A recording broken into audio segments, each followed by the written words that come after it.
यानंतर वळूयात पुढच्या बातमीकडे। दरम्यान काल शेतकऱ्यांच्या सरसकट कर्जमाफीला सुकाणू समिती आणि मंत्री गटाच्या बैठकीत तत्वतः मान्यता देण्यात आली। सरसकट कर्जमाफीच्या अंमलबजावणीसाठी 26 जुलैची डेडलाईन देखील देण्यात आली आहे।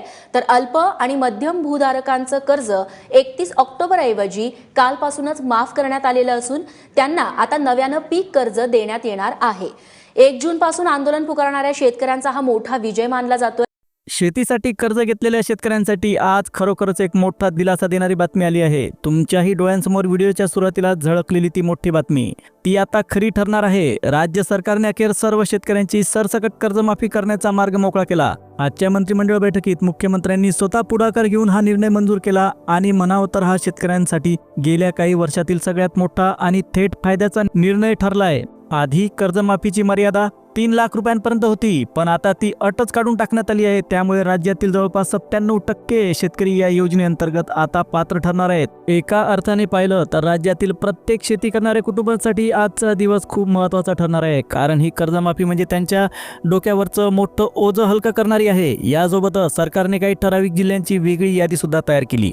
या यादीत नाव असलेल्या जिल्ह्यांमधील पात्र शेतकऱ्यांनाच कर्जमाफीचा फायदा भेटणार आहे। त्यामुळे तुमचा जिल्हा या यादीत आहे की नाही हे एकदा तुम्ही नक्की तपासून बघा आणि जर तुमचा जिल्हा या सरकारी यादीमध्ये दिसला तर खाली कमेंटमध्ये तुमच्या जिल्ह्याचं नाव नक्की सांगा, ते इतरांना सुद्धा फायदेशीर ठरेल। आता पुढे आपण पाहणार आहोत की नेमके कोणते जिल्हे कर्जमाफीसाठी पात्र ठरले, कोणती ती 2 महत्त्वाची कागदपत्र तुम्हाला द्यावी लागतील आणि जर तुमचं कर्ज 3 ते 4 लाखपेक्षा जास्त असेल तर शेती संबंधी कोणती अतिरिक्त कामं तुम्ही वेळेत पूर्ण करणं अत्यंत आवश्यक आहे। ही सगळी माहिती आज आपण एकदम नीट आणि टप्प्याटप्प्याने या व्हिडिओमधून समजून घेणार आहोत। तर शेतकरी बांधवांनो, तुम्ही व्हिडिओ शेवटपर्यंत नक्की बघा, जेणेकरून तुमची एक सुद्धा माहिती चुकणार नाही। आणि जर तुम्ही आमच्या चॅनलवर पहिल्यांदा आले असाल तर चॅनलला सबस्क्राईब करून ठेवा, बेल नोटिफिकेशनला ऑलवर सेट करा, म्हणजे अशाच महत्त्वाचे अपडेट्स तुम्हाला तात्काळ मिळत राहतील। चला तर मग आता संपूर्ण माहिती पाहूया।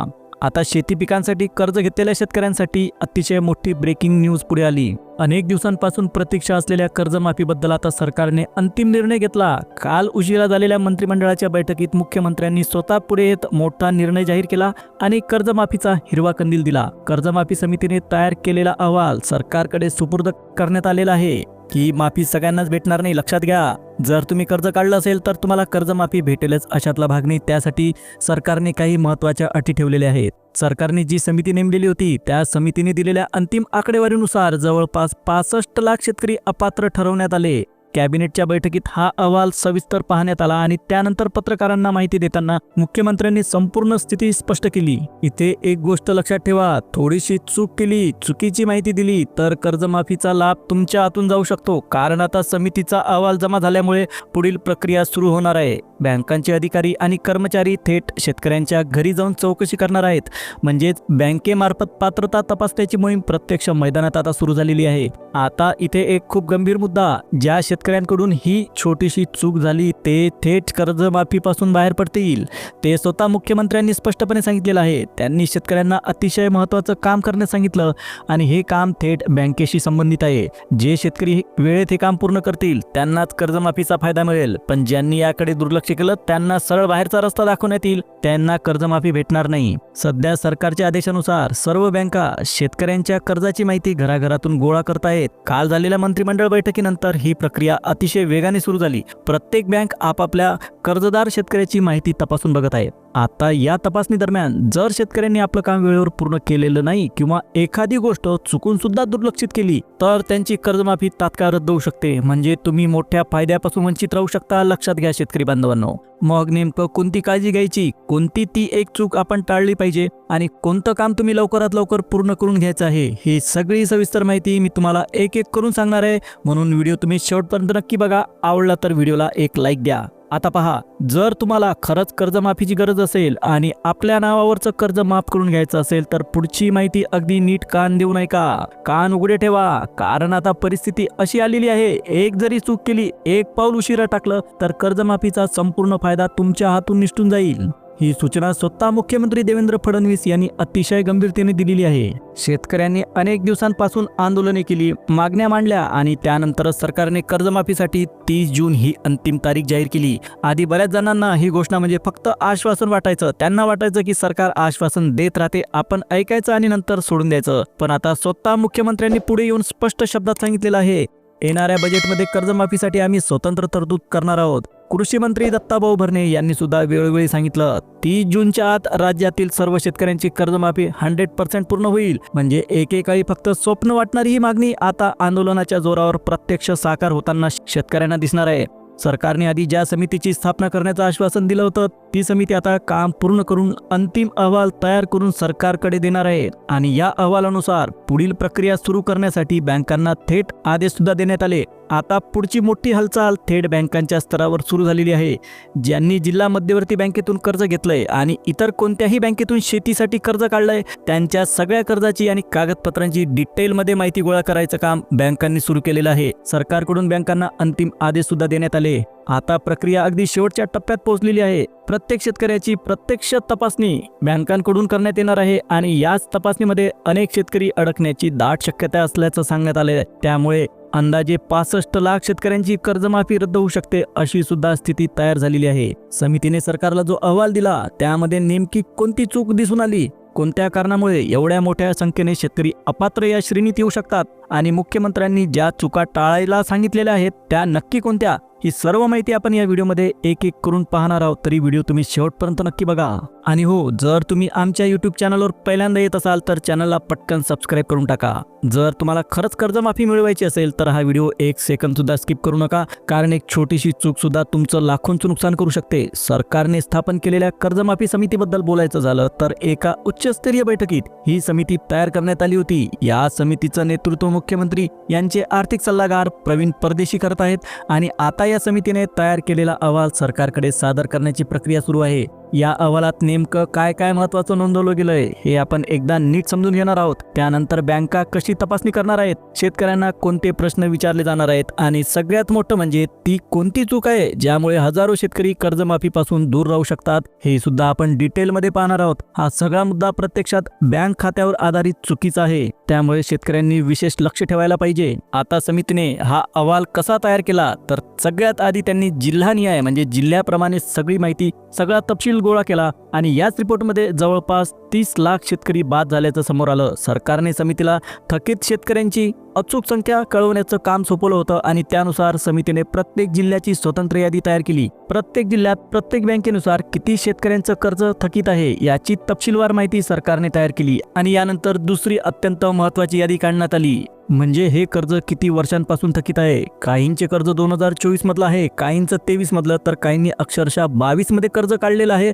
आणि आतापर्यंत त्यांनी कर्ज भरलेलं नाही. म्हणजे कोणत्या शेतकऱ्यांचं कर्ज किती वर्षांपासून पेंडिंग पडलेलं आहे, अडकून पडलेलं आहे याचा नेमका हिशोब या दुसऱ्या यादीमध्ये काढण्यात आला. पण सर्वात मोठी आणि महत्त्वाची यादी म्हणजे तिसरी यादी. या यादीत मोठमोठ्या चुका झालेल्या आढळल्या आणि त्यातूनच पहिल्याच टप्प्यात तब्बल 27 लाख शेतकरी कर्जमाफीच्या प्रक्रियेतून बाहेर एकदम फेकले गेले. म्हणजेच या प्रक्रियेत किती मोठा गोंधळ आहे इथूनच आपल्याला लक्षात येते. यानंतर सरकारला अजून एक मोठा आकडा काढावा लागला, म्हणजे एकूण किती कर्ज माफ करावं लागणार, कोणत्या बँकांमध्ये किती कर्ज आहे, तसंच कर्जाच्या प्रकारांची नवी वर्गवारी सुद्धा करण्यात आलेली आहे. त्यात रेग्युलर म्हणजे नियमित कर्जफेड करणारे शेतकरी किती आणि थकीत कर्ज असणारे शेतकरी किती, अशा 4 ते 5 महत्त्वाच्या मुद्द्यांचा संपूर्ण अहवाल तयार करण्यात आला.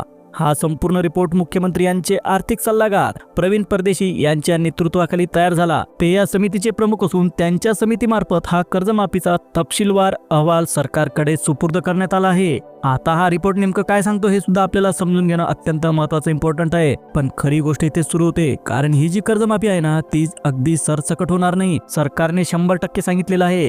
या योजनेला खूप अटी शर्ती जोडल्या गेलेल्या आहेत. रिपोर्टमध्ये स्पष्टपणे सांगण्यात आलंय की फायदा फक्त त्यांनाच होणार आहे जे खरंच गरजू आहेत, ज्यांच्यावर कर्जाचं ओझं आहे आणि खरोखर त्यांना मदतीची आवश्यकता आहे. सरकारही प्रयत्न करत आहे की जास्तीत जास्त शेतकऱ्यांना लाभ मिळावा, पण गेल्या काही वर्षात अनेक अपात्र लोकांनी लाभ घेतल्याचं दिसून आलं. म्हणून यावेळेस इतकी कडक तपासणी करण्यात येत आहे. जिल्हा मध्यवर्ती बँकांमार्फत थकीत आणि चालू कर्जदारांकडून काही महत्त्वाची कागदपत्र मागवण्यात आली. आता त्या कागदपत्रांमध्ये पहिला नंबर लागतो आपल्या 7/12 उतार्याचा, त्याच्यानंतर आहे सगळ्यांकडे असणारं आधार कार्ड आणि त्याच्यानंतर नंबर लागतो आपल्या 8A चा दाखला, नंतर बँक अकाउंट नंबर, मोबाईल आधार लिंक केलेला नंबर आणि त्याच्यानंतर अत्यंत महत्त्वाचं म्हणजे फार्मर ID कार्ड. पण यापैकी सगळ्यात जास्त अडचण आणि गोंधळ तयार झालेला आहे तो म्हणजे फार्मर ID कार्ड या डॉक्युमेंटमुळे. या कार्डावरच तुमची पात्रता ठरणार आहे. फार्मर ID कार्ड नसेल तर तुमचं कर्ज माफ होणार नाही, हे गोष्ट तुम्ही अक्षरशः लिहून ठेवा. म्हणजेच ज्यांच्याकडे अजूनही फार्मर आय डी कार्ड नाही त्यांनी ते तातडीने तयार करून घ्यावं, कारण पुढील प्रक्रिया ह्याच आयडीवर आधारित असणार आहे. फक्त अर्ज करून बसून राहिला की काम सोपं होईल असं अजिबात समजून घेऊ नका. असं झालंच तर कर्जमाफी तुमच्या हातून निसटू शकते. फार्मर आयडीचा तुमचा VK नंबर तुमच्याकडे असणं अत्यंत महत्त्वाचं इम्पॉर्टंट आहे. तो नंबर नसेल तर तुम्ही कर्जमाफीतून 100% बाहेर फेकल्या जाल. आता सरकारने बँकांना महत्त्वाची सूचना पाठवली. राज्यात जे बँकर कमिटीचं एक मोठं मंडळ आलेलं आहे त्यांना सरकारने अधिकृत नोटीसच पाठवली. या नोटीसमध्ये स्पष्टपणे लिहिण्यात आलंय प्रत्येक बँकेने कर्ज तपासणीसाठी एक अधिकारी नियुक्त करावा आणि त्या अधिकाऱ्यामार्फत प्रत्येक शेतकऱ्याच्या कर्जाची संबंधित पूर्ण माहिती सरकारकडे पोहोचवली जावी. आता तुम्ही विचार कराल बँक ही माहिती पाठवणार कशी? तर राज्य सरकारचं पत्रक प्रत्येक बँकेला पाठवण्यात आलंय आणि त्यानुसार बँका आता प्रत्येक शेतकऱ्याचं कर्ज डिटेल्स उघडून तपासणार आहे. यामध्ये हे सगळं पाहिलं जाणार आहे. म्हणजे बँका शेतकऱ्यांच्या कर्जाबद्दलची जी डिटेल माहिती गोळा करेल त्यामध्ये अतिशय महत्त्वाचे मुद्दे पाहिले जातील. त्यातला सगळ्यात पहिला महत्त्वाचा मुद्दा म्हणजे कर्जाचा संपूर्ण तपशील. कर्ज कधी घेतलं, हप्ते वेळेवर भरले का, मध्ये कुठे गॅप आहे का, एकूण रक्कम किती काढली होती आणि तुमचं थकीत कर्ज किती बाकी आहे, प्रत्येक तपशील तपासून मगच यादी सरकारकडे सोपवले जाईल. आता या दरम्यान राज्यस्तरीय बँकर समितीनं एक महत्त्वाची माहिती दिली. एकूण 35,000 कोटी रुपयांचं कर्ज शेतकऱ्यांकडे थकीत आहे. आता साधारण 10 दिवसांपूर्वी सरकारने बँकर समितीला पत्र पाठवलं होतं आणि त्यानुसार समितीनं डेटा सुद्धा गोळा करायचं काम लगेच सुरू केलं. त्यांच्या प्राथमिक अहवालात 35,000 कोटी रुपये थकीत कर्ज असल्याची माहिती सरकारला देण्यात आली. पण इथे एक महत्त्वाची गोष्ट, चालू वर्षातील कर्ज या यादीमध्ये मोजण्यात आलेलं नाही. 2025 ते 2026 या आर्थिक वर्षातील कर्ज म्हणजे जून 2025 नंतरचं कर्ज पुढे 10 जून 2026 पर्यंत वेगळ्या पद्धतीने तपासलं जाणार आहे. त्यामुळे सध्या ज्या आकड्यांवर चर्चा सुरू झालेली आहे त्यामध्ये चालू वर्षाची थकबाकी याचा समावेश करण्यात आलेला नाही. आता सगळ्यात महत्त्वाचा मुद्दा, जे शेतकरी नियमित कर्ज भरत आहेत त्यांना कर्जमाफी मिळणार नाही अशी माहिती सूत्रांकडून समोर आली आणि त्यांना कर्जमाफीऐवजी 52,000 रुपयांचं प्रोत्साहनपर विशेष अनुदान दिलं जाणार आहे. आता या ठिकाणी खरा धोका कुठे आहे तुम्हाला लगेच समजेल. अनेक बँका शेतकऱ्यांना सांगू शकतात तुमचे थोडे हप्ते भरा, आम्ही तुम्हाला रेग्युलर दाखवतो. जर तुम्ही तसं केलं तर तुम्ही रेग्युलर कर्जदार समजले जाल आणि तुमची कर्जमाफी पूर्णपणे तुमच्या हातून निसटून जाईल. म्हणून शेतकरी मित्रांनो, कोणताही हप्ता भरायचा निर्णय घाईत किंवा बँकेच्या सांगण्यावरून घेऊ नका. आधी नीट विचार करा, कारण एकच चुकीचं पाऊल जर तुम्ही उचललं तर तुमच्या हातून लाखो रुपये निसटून जातील. तर शेतकरी मित्रांनो, आता इथे आणखी एक महत्त्वाची गोष्ट समोर आली आहे. अनेक बँका तुमच्याकडे येऊन म्हणू शकतात की OTS करा, म्हणजे वन टाइम सेटलमेंट करा. म्हणजे उदाहरणार्थ जर तुम्ही 5 लाखांचं कर्ज घेतलेलं असेल तर बँक म्हणू शकते की तुम्ही 5 लाख पैकी 4 लाख रुपये या ठिकाणी जमा करा आणि आपण इथेच प्रकरण संपवून टाकू. पण हे पाऊल तुमच्यासाठी अतिशय घातक ठरू शकतं, कारण जर तुम्ही वन टाइम सेटलमेंट म्हणजे OTS केलं तर बँका तुम्हाला रेग्युलर कर्जदार म्हणून दाखवेल आणि एकदा तुम्ही रेग्युलर मध्ये गेलात की कर्जमाफीची पात्रता पूर्णपणे संपेल. म्हणजे तुमचं लाखो रुपयांचं कर्जमाफीचं स्वप्न एका झटक्यात नष्ट होईल. यासाठी तज्ज्ञांनी स्पष्ट सूचना दिलेल्या आहेत. सरकारकडून अंतिम आदेश येईपर्यंत कोणतंही कर्ज भरू नका, कुठल्याही OTS म्हणजे वन टाइम सेटलमेंटच्या जाळ्यामध्ये अडकू नका. आता दुसरा महत्त्वाचा मुद्दा, यावेळी सरकारने शेतकऱ्यांची आर्थिक परिस्थिती तपासायचा निर्णय घेतला आहे. खरंच तुम्हाला कर्जमाफीची गरज आहे का? कर्ज खरंच पिकासाठी काढण्यात आलेलं आहे का, की फक्त नावाला शेतकरी असून संपत्ती कोट्यावधी रुपयांची आहे? या सगळ्या गोष्टी अतिशय बारकाईने तपासल्या जाणार आहेत. म्हणूनच जर तुम्ही एक चुकीचं पाऊल जरी टाकलं तरी तुमच्या हातून कर्जमाफी निसटून जाईल. या विषयावर तुमचं मत काय आहे आम्हाला कमेंटमध्ये नक्की सांगा. शेतकरी मित्रांनो, आता इथे सगळ्यात महत्त्वाचा मुद्दा समोर येतोय. नियमितपणे कर्जाची परतफेड करणाऱ्या शेतकऱ्यांना कर्जमाफी मिळणार नाही ही अतिशय अधिकृत माहिती आहे. त्याऐवजी अशा शेतकऱ्यांना 52,000 रुपये विशेष प्रोत्साहन दिलं जाणार आहे. म्हणजेच तुमचं कर्ज जर थकीत असेल आणि तुम्ही आता ते भरायला गेलात तर तुम्हाला नियमित कर्जदार म्हणून दाखवण्यात येऊ शकतं आणि एकदा तुम्ही त्या यादीत गेलात की कर्जमाफी तुमच्या हातातून 100% निसटून जाईल. यामुळेच अनेक शेतकऱ्यांमध्ये अक्षरशः गोंधळ तयार झाला आहे. मग तुमचं याबद्दल काय म्हणणं आहे खाली कमेंटमध्ये आम्हाला सांगा. तुमचं कर्ज कोणत्या बँकेत आहे, थकीत रक्कम किती आहे, तुमची सध्याची स्थिती काय आहे हे सुद्धा कमेंट करून नक्की सांगा, कारण तुमच्या प्रक्रियेतून खरं चित्र आता बाहेर येणार आहे.